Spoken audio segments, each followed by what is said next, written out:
idea that the debt ceiling could be used as a weapon to reverse decisions already made in the Congress seems very strange. There's nothing equivalent in Europe to our two-step process of passing a law with spending attached to it and then having to validate the fact that you've undertaken a financial commitment.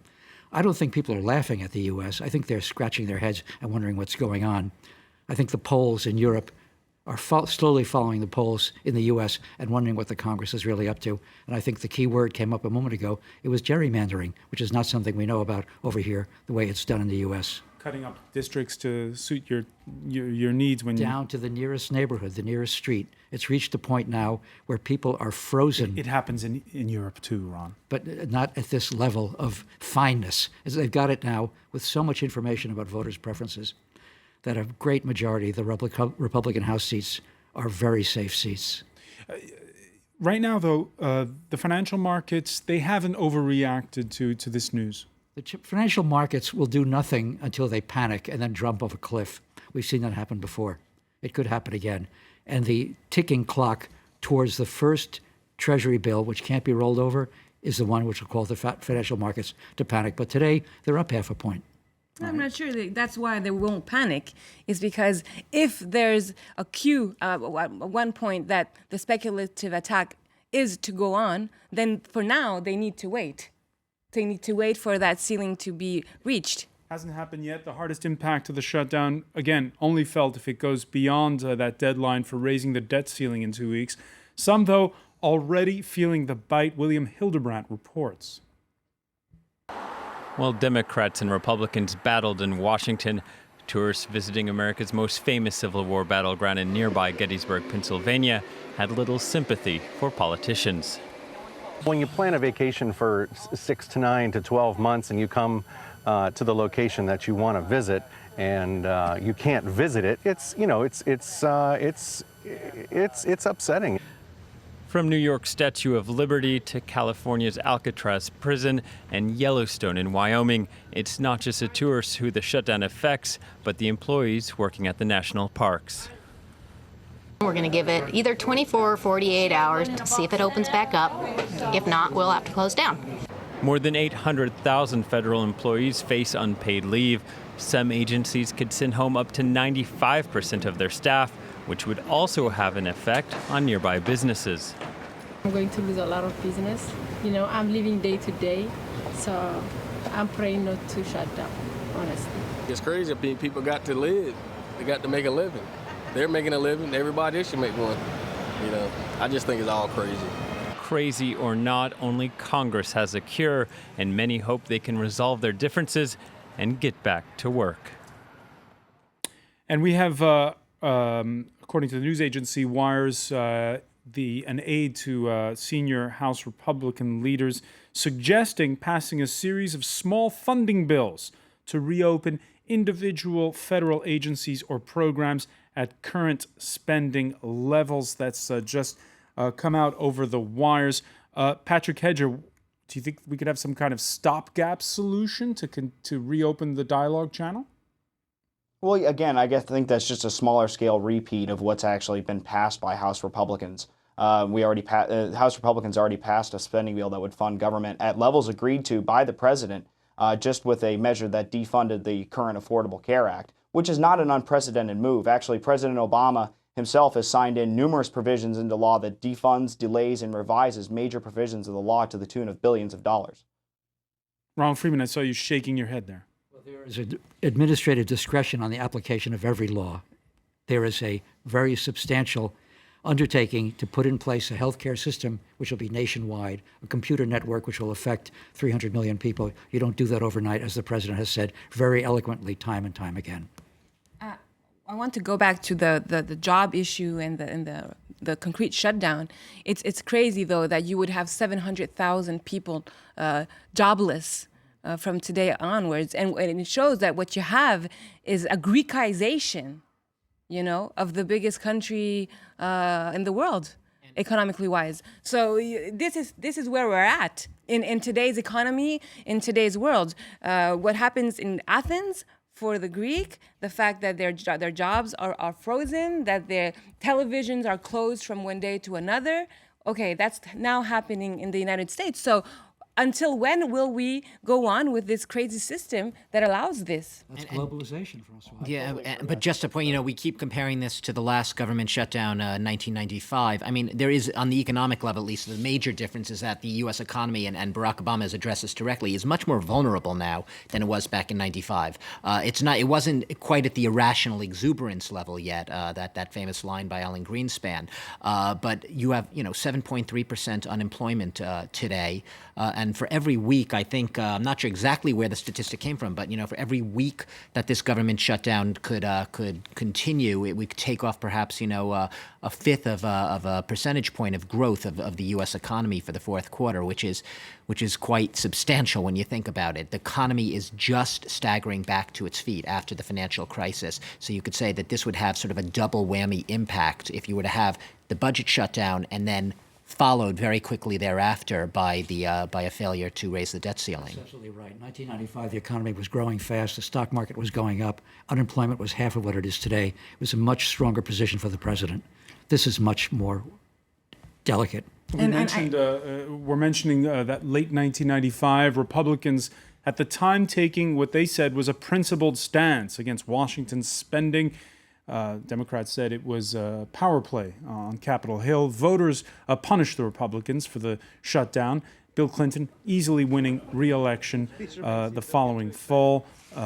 So the question is, are we going to see Patrick Hedger simply a repeat of what happened in 1995, where Republicans draw a line in the sand and the voters punish them? Already we're seeing snap polls, and it's all theoretical because it's a long time till the next election in November 2014, showing that the Republicans would lose big. Oh, I really don't think that's going to be the case in the next few elections. I think that they're very right to point out that this is very different than the mid-1990s. America is on a very shaky basis, financially speaking, where our debt level is too high, and we are very close to becoming Athens and becoming Greece.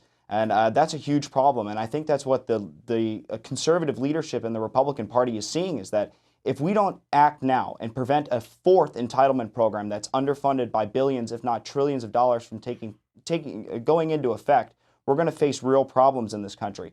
But if you look at the past few elections where Republicans have put up candidates... So aren't you ready to bend then in that case on this issue of... Because seen from Europe, we don't understand this issue of not insuring people who don't have health insurance. That's because Americans don't believe in being reliant on the government for all of their services. When that happens, then when the government fails, the entire economy fails. In governments like France, where 60% of the spending in GDP is dominated by government spending. When the government shuts down here in America, a vast majority of the economy still goes on and still works. That's the heart and soul of the American economy, and that's what we're trying to preserve. We're not trying to get to European levels, and that's why we're fighting so hard on this issue. But if I can get back to your main point about Republicans being punished on this issue, if you look at 2010 versus 2012, in 2010, Republican candidates took a hardline stance against irresponsible government spending and dependence on government programs like these entitlement programs, and said now is the time to fix Washington and prevent the government takeover of major parts of the economy. And they won big. In 2012, they played defense when they should have been playing on offense, and put up a candidate like Mitt Romney, who is a concession to progressives, and lost big because of that. And voters stayed home. Barack Obama received fewer votes in 2012 than John McCain did in 2008. That's not a referendum that says people support Barack Obama. It's saying that they don't like what either party is offering, especially when Republicans are offering centrist progressives. They're still rerunning the 2012 election. As Churchill said, people who like law or sausage should not see them being made. We made a law here. It's called Obamacare by the Republicans. It's called the Affordable Care Act by Democrats. And by the law of the land, people are now signing up for Obamacare. The Republicans are denying a reality that they helped to create. Well, one reality, though, that they're not denying, the Republicans, I think, is that they're working on an American, I think, mistake is the whole concept of bipartisanism. The whole idea that even after voting, you would have to have agreements between the Democrats and Republicans. That's fundamentally undemocratic. I mean, why do you go to vote if at the end of the day, in-house, or in the Senate, the two parties will you'll go reach an agreement. So what's your vote worth in that scenario? And that's, I think, what the Republicans are working out this on. You know, the Obama has always been very forward on bipartisanism, and so now he's paying that. And you see the same thing in Europe now. One of the reasons why the European crisis has not been dealt with yet is because you have a bipartisan management by the European Social Democrats and the European right at every level of the European institutions, whether it be the Commission or the European Parliament, and they more or less agree, you know, on the fact that you need to have budgetary austerity, not much intervention by the state. So everything, and where's the people? Where's democracy? How do you bend things? You're getting to the heart of the issue. What a lot of critics will say about U.S. politics in general right now, congressional U.S. politics, that there is no consensus anymore, to say the least.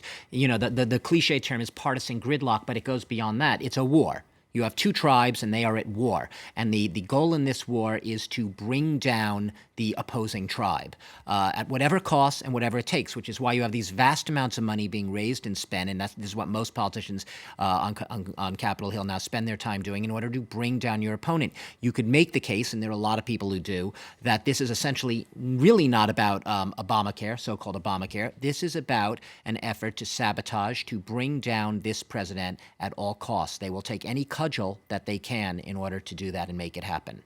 Patrick Hedger, are you trying to bring down Barack Obama at all costs? No, certainly. I mean, there are certain policies, I mean, obviously few and far between, that I see eye to eye with the president on. Back in the early 90s, a similar effort put forward by Hillary Clinton was opposed by conservative Republicans. We just don't want the government involved in healthcare. We've seen what kind of disaster that can create and what kind of burden that creates on the economy. We don't want to tie a sixth of our economy to the wagon of government that has frankly become too big to fail. That puts us at an even greater risk of greater exposure. All right. Here's a quote for your viewers, Francois. Every time I try to improve, President speaking, health care of Americans, the Republicans vote against me. Which president said that, and when did he say it? Answer, Harry Truman, 1948. This debate has been going on a long time. Obama finally prevailed where Lyndon Johnson could not, Jack Kennedy could not, Bill Clinton could not. And the Republicans are denying reality. They're denying a legal fact. Let's get on with it. Let's preserve American credit. All right. A minute ago, Patrick Hedger was complaining about the liberal media coverage of this story. Let's say hello now to James Creedon. You've been perusing the papers. That's right. Just a quick whip through the US media on this one, Francois. The Washington Post and ABC News have done a poll. Only 1 in 4 Americans approve of the Republicans in Congress and their action in this government shutdown. So that shows really across the board in the US there is a degree of disapproval for what's been happening. Being expressed on the front page of the New York Daily News, it was Douglas Herbert actually brought this to my attention. House of Turds, a reference to the US series House of Cards. In any case, moving on social media, you also have photos of Lady Liberty with, I suppose, a begging bowl. Some pointing out to how this is affecting just day-to-day life across the United States, national monuments being shut down, that is the Lincoln Memorial. Even if you go to the National Zoo, Francois, do you know that webcams have been shut down? If you're interested to see what's going on with the giant panda in the National Zoo, you can't. It's not being operated. So weird trickle-down effects from this government shutdown right down to webcams in zoos. Now, the Business Insider and other media are pointing out that the last government shutdown in 95-96 perhaps led to the infamous Monica Lewinsky scandal. Explain how this did that one happen? to me. Well, essentially what happened is non-essential White House staff were sent home, which meant that certain interns were given responsibilities greater than they would normally be given to an intern. We won't go into the details, but it did mean that they got some quality time together. So who knows what shenanigans are currently going on in Washington, D.C., with this vulnerable government. interns. What scandals are in the making as we speak, Francois? All right. There you go. A quick look too, just very briefly, at what would this might look like in France. The Huffington Post has been looking at what a government shutdown would happen. Now, obviously, a much more top-heavy state in France. So schools, for example, will be shut down because teachers in France are central state employees, essentially, not the case in the US. Also, national television France Télévisions would probably be shut down. That is a state-funded body, unlike in the US with PBS, etc. But interestingly, we saw there that the Lincoln Memorial is shut down in the US. The Eiffel Tower would stay open because it's a public-private venture with the city of Paris being the principal shareholder. So there you go. If you're to transpose the situation onto France, it would be a little bit different. All right, many thanks. James Creedon. Thanks, François. Nice to know the Eiffel Tower would stay open no matter what. We heard Barack Obama has been mentioning the simple message that he believes that one party is basically holding hostage, those were his words, holding to ransom, excuse me. We're holding to ransom the American people over this issue. One faction of one party in one house of Congress in one branch of government doesn't get to shut down the entire government just to refight the results of an election. Only in America? Well, we could take a look at Italy, where supporters of former Prime Minister Silvio Berlusconi openly say that they are willing to bring down the government to stop their leader from going to jail. The broad coalition has split up because of 6 years of attempts to remove Berlusconi from political life. Obviously, this would break the alliance between the Democratic Party and the People of Freedom Party. We're seeing a lot of comparisons, Douglas. The Well, situation in Italy, situation in the sad U.S. commentary when you have to begin comparing American politics to Italy. Italy has become, we make jokes about the collapse of governments in Italy. How many governments have they had since the Second World War? But it's the parallel to do with personal ambition. No, it's the parallel to do with personal ambition, but it's also you can argue that in Italy, the difference being there is an innate, embedded instability in their whole political structure. I mean, there's... Berlusconi wants to stay out of prison. And Berlusconi wants to stay out of prison, exactly. Well, probably lots of people in the finance sector in the United States also want to stay out of prison and maybe have other underlying interests behind this whole shutdown situation. I mean, the question that you could raise is, where are those noble, goals of Jeffersonian democracy, where you have a Congress really representing the interests of the people and debating issues and not looking after, their own vested interests and not looking merely after, being a party that wants to remain in power, and party interests and, politics will always trump the actual debate and what's in the interest of the country. If Ted Cruz had read the notes that Monroe put together for the Constitutional Convention in the 18th century, he would have seen a much more educated and much more idea-focused Congress than the one we have today. That's one of the big problems. In any case, François, I think that the conclusion is that the system is dysfunctional. The European Union system is dysfunctional, and I'm afraid that the wish to merge the two systems in a North Atlantic trade and investment agreement, which is currently under negotiation, is, given this situation, a very bad idea. All right. The issue, there is a problem on both sides of the Atlantic of whether or not politics is broken. We've been asking you if on Twitter if Europe is any better when it comes to gridlock. And Dennis replied, big difference. Some European countries would have civil unrest. You don't see civil servants marching on Congress, he says. That is a big difference, but there is this growing feeling that politics is broken here. The difference being you still have a bipartisan system in the U.S., more or less, Ron Freeman, whereas here we're seeing the rise of anti-establishment parties. Well, we're seeing the rise of anti-establishment party in reaction to a realization on the part of the major European countries that budgetary discipline has finally come home to bite them. The rules put together in the European Union for budgetary health have reached a point where laws passed over decades in all the major European countries are now seen to be unaffordable. The U.S. has an advantage the European countries do not. It has a reserve currency. The European approach to the problem has been austerity. The U.S. approach has been what's called quantitative easing, which is really a form of money printing and manipulation of the interest rate curve. How long that can go on also remains to be seen. We are playing with dynamite at the government level on both sides of the Atlantic. We talk about the problems of corporate governance, but it's government governance that really needs a very hard look. Democracy is a fine system if everybody does his share. Inform yourself of the issues and then vote accordingly. But when people take partisan extreme positions and hold governments hostage on either side of the Atlantic, chaos can only be the result, and that's the reason for the proliferation of reform extremist parties. And are we seeing? You can't. So I'm sorry, but you cannot have democracy within austerity schemes. It's not possible because what the governments try constantly to undo whatever democracy in elections try to do. For instance, look at what happened today in France. François Hollande, French president, sent to the Commission report on the status of France's finance, right? The budget, he has to. And because it's one of the obligations we have under the current treaties.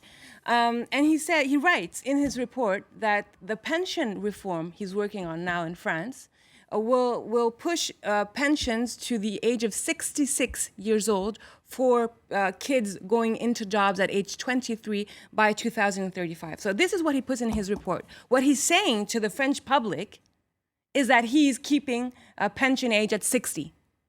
So this is why democracy cannot work with austerity. And the whole, the whole idea of actually having, people's sovereignty and politics for the people, by the people, is killed by what austerity. He's actually saying the payment for your pension must go on for a longer period for young people. Until 66. That's what it actually says. Well, it's the same. If you have to... No, we have pay-as-you-go system. It's not a payment. It's a different issue. We have pay-as-you-go systems.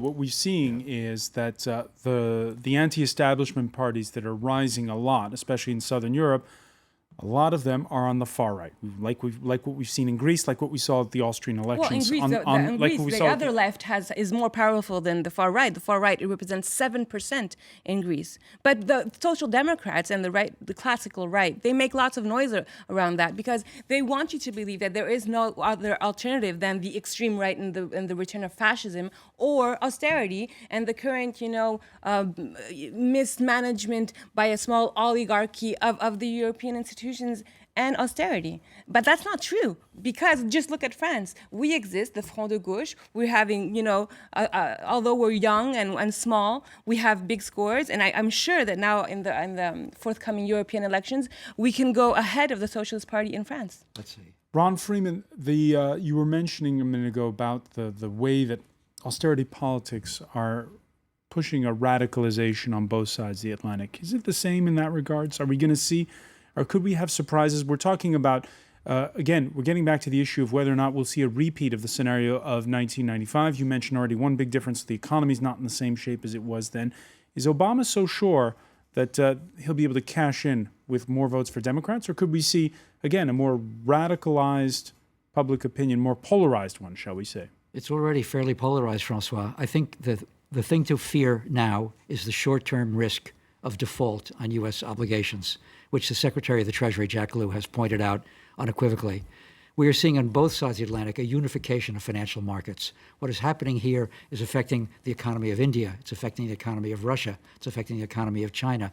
The U.S. economy drives the world economy, for better or for worse. And if we start playing cliff-hanging games with the U.S. economy, the world as a whole will suffer. Well, in the case, you were just talking about, money printing as one of the ways to manage the U.S. economy. That brings the world nowhere, because that creates a huge amount of fake, currency going around, and it's not linked to real economy. That's a real issue for all of the working people around the world.